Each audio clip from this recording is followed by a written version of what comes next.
Well, gang, Carolina Jackpot time coming at you August 15th, 2023. Well, we got 11 days or so. Yeah, I think it is until August the 26th. Kickoff of college football season 2023.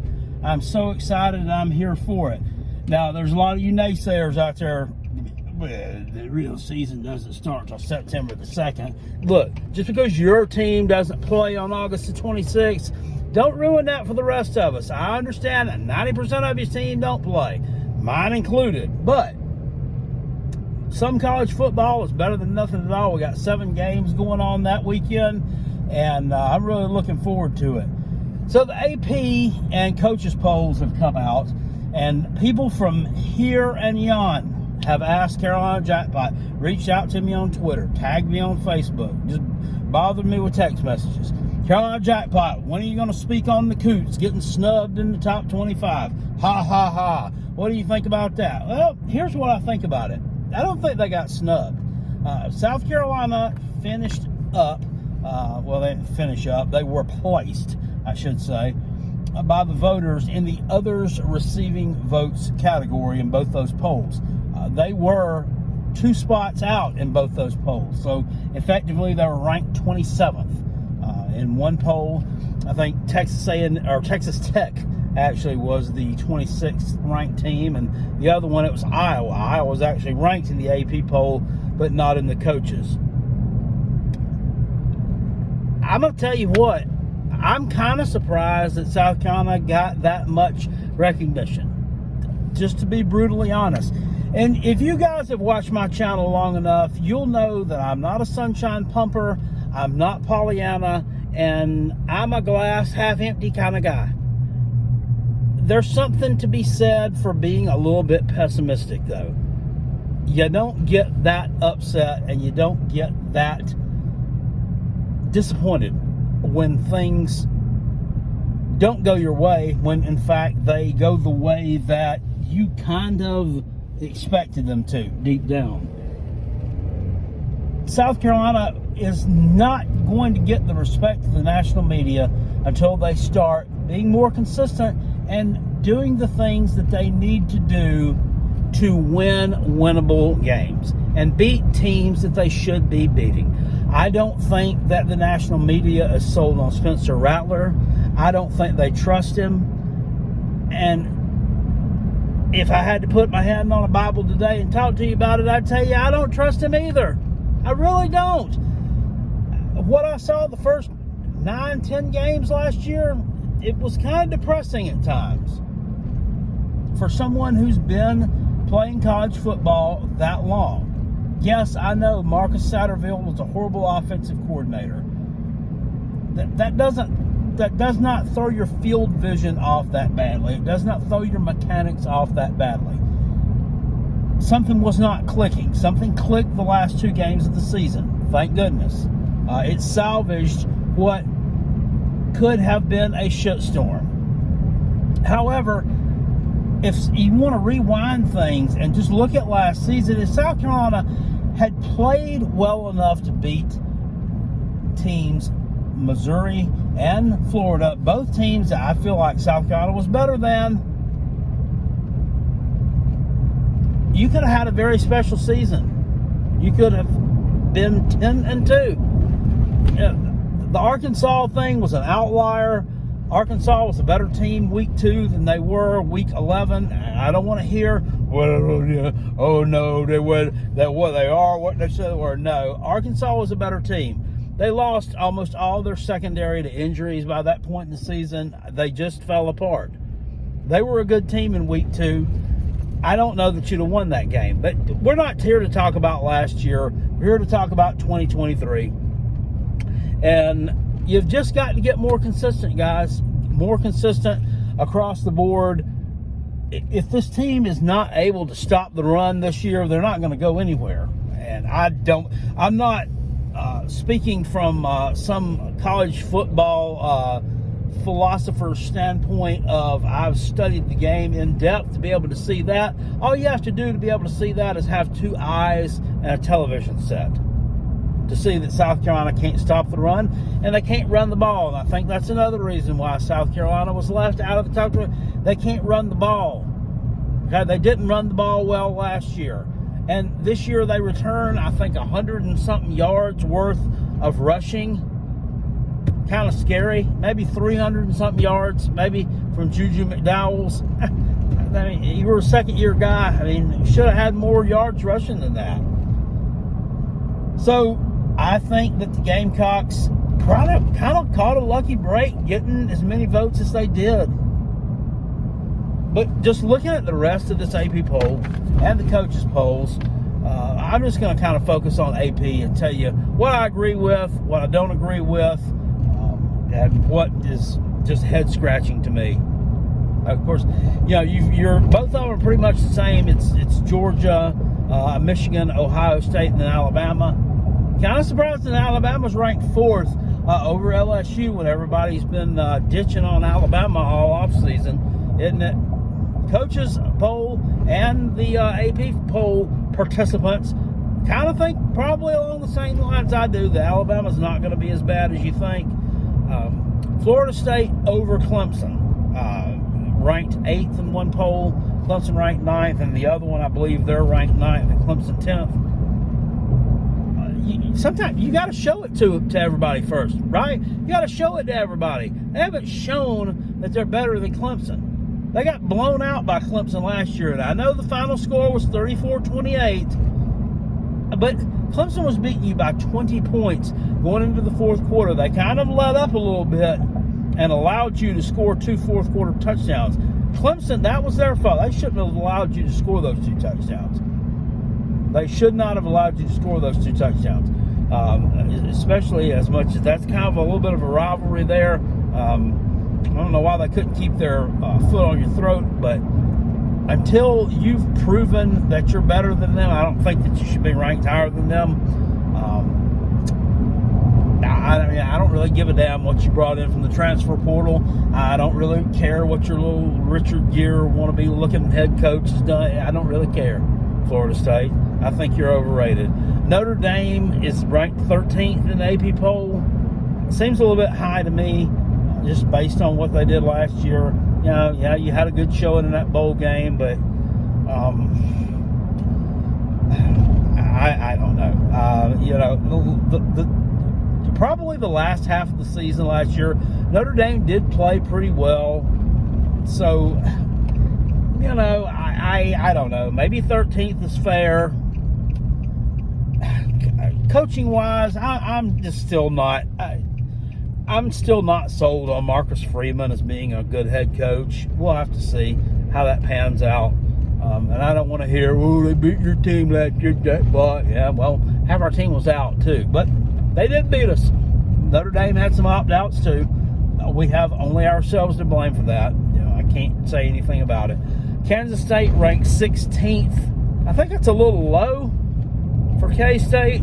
You have Utah ranked up at 14th. I think K-State might be better than Utah.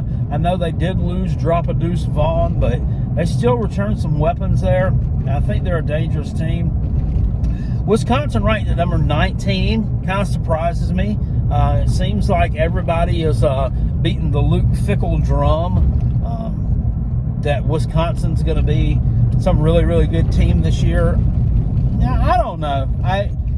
I'm still wondering about Wisconsin. I'm still wondering. I know Luke Fickell's a good coach, not taking anything away from him. I know he's got a good offensive coordinator there in Phil Longo. I'm just wondering if they're going to be able to recruit the kind of athletes to Madison, Wisconsin to effectively execute that offensive plan.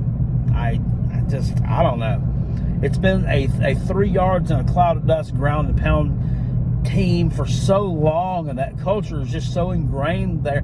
I don't know that Luke Fickell and Phil Longo are going to be able to change that. Oklahoma ranked at number 20. That seems to be a little bit high to me. I don't know that they should be ranked. Or did they finish up 6 and 7? Did they finish 6 and 7 last year? I think they may have had a losing record after they lost. If they lost to Florida State in the bowl game, I believe they were 6 and 7. Yeah, I mean that's That's name. That's their name. Right? It's showing you the power of having a name like Oklahoma. They don't really deserve to be ranked. UNC ranked 21st. I'm okay with that. UNC had a really, really good season going last year, and then it kind of fell off at the end. They took their foot off the gas when they had the ACC Coastal wrapped up. Of course, there's no more divisions anymore, so you can't do that stuff. But they did take their foot off the gas. They lost to a terrible Georgia Tech team, and they lost to a North Carolina State team that they were better than. But 21st, with what they've got coming back with Drake May, I can buy that. Drake May is dangerous and a legitimate Heisman Trophy contender. Texas A&M are ranked at 23. Why? Coming off of a losing season, a losing season when you lost to Appalachian State. Was South Carolina ranked the year after they lost to Appalachian State to start the season? I don't think so. I know you played some close games. I know you upset LSU at the end of the year. That was when LSU had the SEC West wrapped up. They weren't focused on that game. A&M at 23, another one you should have to prove it to show that you're worth that number 23 national ranking. I don't know. A&M is not worthy of that, in my opinion. And then just looking at down the list of the others receiving votes, I think Duke got hosed. Duke only received 4 votes. Why? South Carolina, like I said, a lot of people can say we got hosed. It's all over Twitter that we got hosed. We got screwed. Everybody hates us. Nobody likes the Gamecocks. The media hates South Carolina. No, they don't. They put you where you probably didn't really need to be. You probably should have been in about middle of the pack of that other receiving votes list. I'm just being brutally honest here. Until we can show the world that we're worth it, you shouldn't get it. You shouldn't get gifts and recognition for prizes that you have not earned, or for things that you have not earned. I don't know what I'm trying to say here. I'm dumb. Kind of weird and funny to me, in the AP poll, Florida received 4 votes. 4. To be in the top 25, that's it, 4. However, in the coaches poll, they are ranked right behind the Gamecocks. They got the number 28 ranking. So evidently the coaches think a lot more of Florida than the media does. Who's right? I don't know. I kind of tend to think that the fans and the media are kind of bagging on Florida a little bit more than what they deserve to be. I think they may be a little bit better than what folks are giving them credit for. Now, that little bit better may be a ceiling of like a 7-5 team. I still don't think they're a very good team. I don't think Graham Mertz is a very good quarterback. He wasn't a good quarterback in the Big Ten, so I definitely don't think that's going to transfer to being a very good quarterback in the SEC. Now, sometimes when you're not the greatest quarterback, that can be masked a little bit if you have some really good receivers who can just really make some plays. He don't have that either. So I don't know how well Mr. Mertz is going to fare out there, but I do think that their running game is strong enough to will them to probably at least 6 wins. I think they make a bowl game, but I don't, and maybe 7 wins. I don't think that they do a whole lot more than that.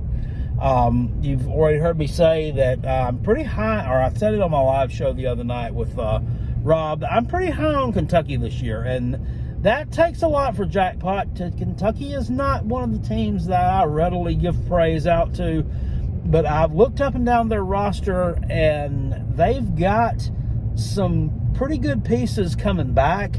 They've added some pretty good pieces from the portal, and I think Kentucky is going to surprise the people.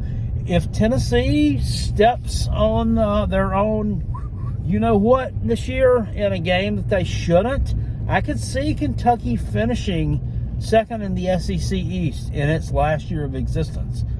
I know a lot of Gamecock fans, my friends that are Gamecock fans, don't want to hear that, but I'm just calling them like I see them, guys. Calling them like I see them. You know they're going to have a good line of scrimmage defensively. Last year they had a really poor line of scrimmage on the offensive side of the ball, and that was an anomaly. Kentucky's usually pretty strong up there. They've added some transfer pieces, and they will be again this year. So that's what I think about the AP and coaches polls. We've got work to do. There's no other way to put it.